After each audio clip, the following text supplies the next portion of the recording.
two variables. So first we'll begin the basic concepts of the lesson. The basic concepts. We need to remember a few things before we begin this lesson. Now, when we talk about pair of linear equation in two variables, now what does it mean? It means that an equation which can be put in the form,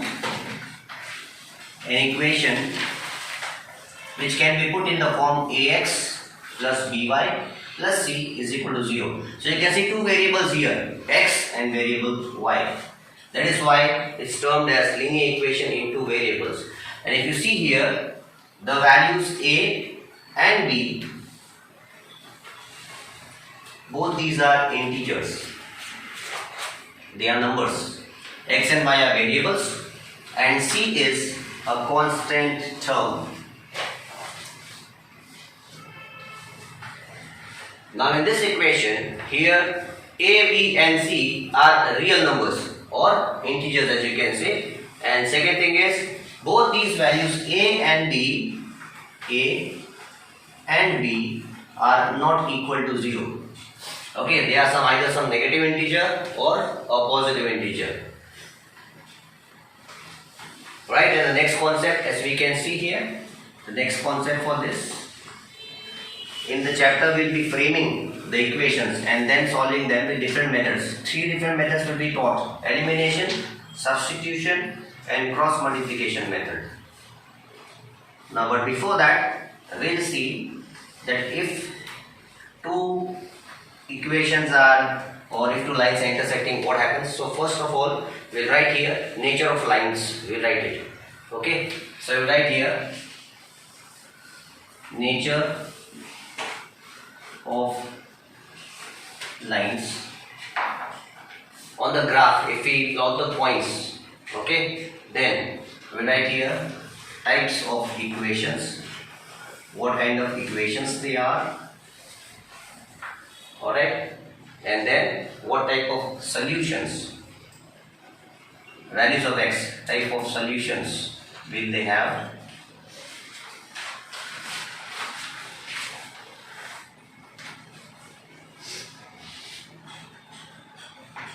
Right, so first one, if we write, now on the graph, if we find that two lines are intersecting on the graph, if we see that two lines meet each other at a single point, if they are intersecting, so right here, nature of lines, if the lines are intersecting, then the equation is said to be consistent. We'll come to this point in one of the exercises. In exercise 3.3, we'll have this consistent, and the point of intersection of lines, the type of solution when both the lines will have is unique, single solution. It means both the lines will meet at a single point. That is termed as single solution or unique solution. Number 2, if on the graph you see that both the lines do not intersect,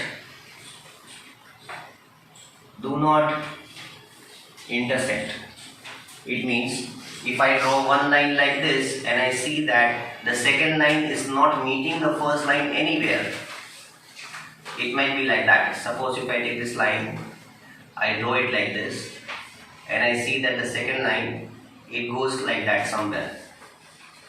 Okay, it means these two lines are not intersecting each other.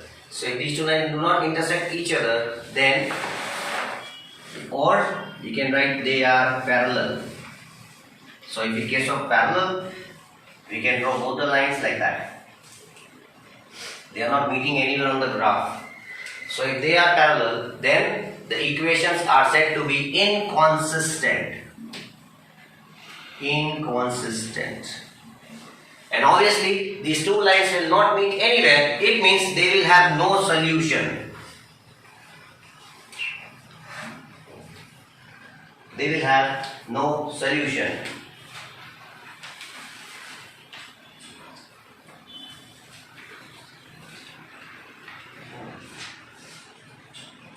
Number 3, the third condition is if two lines will be coincident.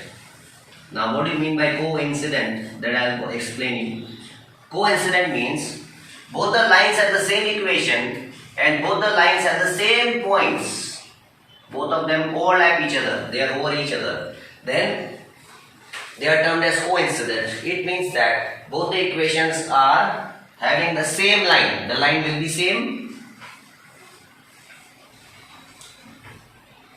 line, and having the same line, we can say that the equations are dependent and consistent.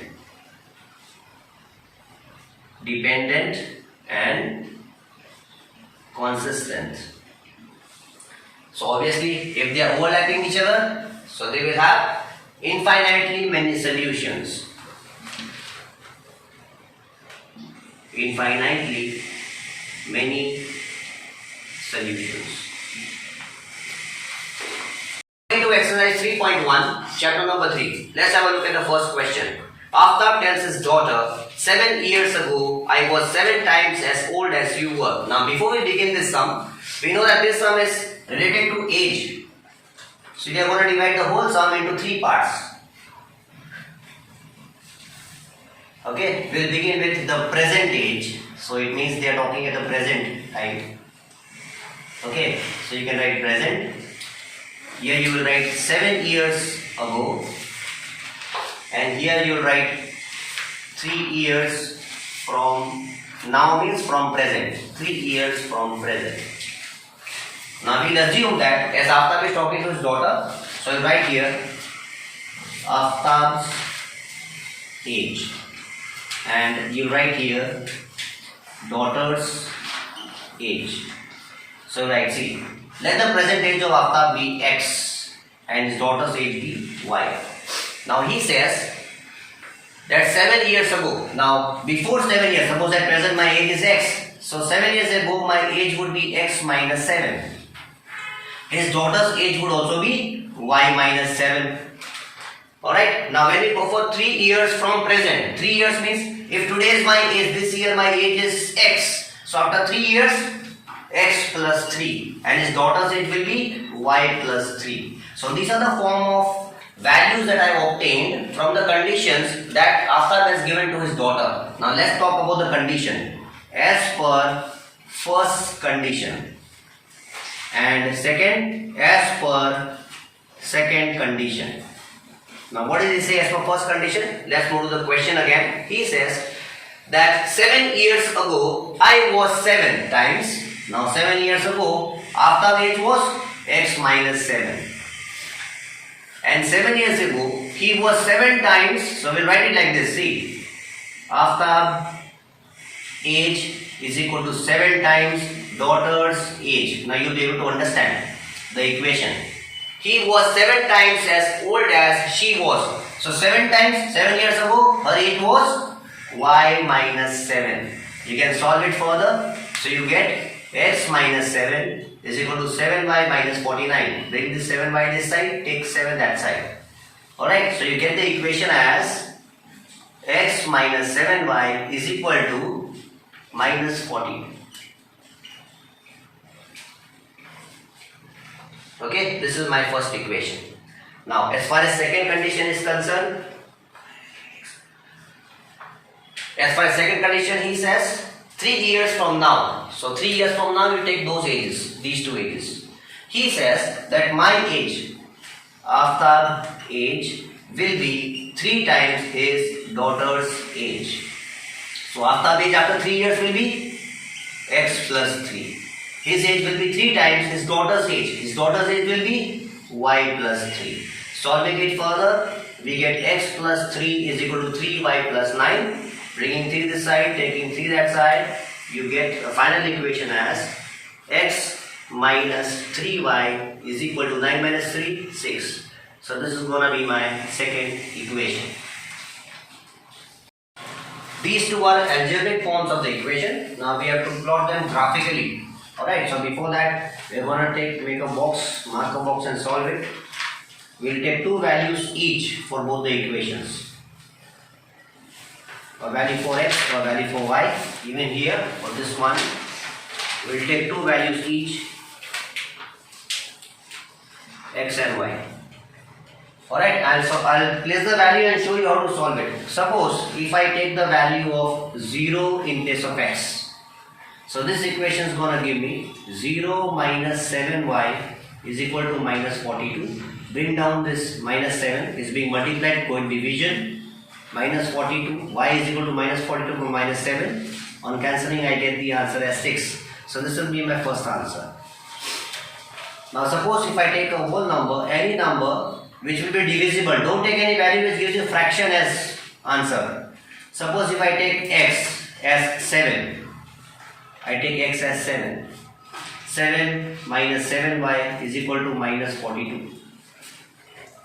Alright, now solving this I take this 7 that side, I get minus 7y is equal to minus 42 minus 7. As it was plus here, the sign will change to minus. It will give me y is equal to minus gives me plus, minus 49 upon minus 7, cancelling both I get 7. So my second answer is 7. So these are the points that I am going to mark on the graph.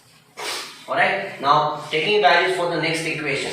For the next equation, suppose if I take 0 in place of x, I place 0 in this equation, I get my first answer as 0 minus 3y is equal to 6. Minus 3y is equal to 6. Therefore, y is equal to, see, 3 is being multiplied here.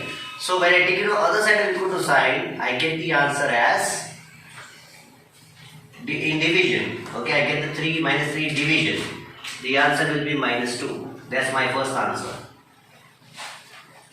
Now second answer for this equation, suppose if I take the value as 6 here in place of x. So I get 6 minus 3y is equal to 6. Taking it that side, I get minus 3y is equal to 6 minus 6. There was a plus here, it becomes minus. I get minus 3y is equal to 0. Therefore y is equal to 0 upon minus 3. And any number dividing 0 will give you a 0. Now plotting these 2 points on the graph. You can plot both these points on the graph. So this is the method of how you can take specific values. Just remember, take the values which do not give you a fraction in the answer. Otherwise it will be difficult for you to mark or plot on the graph.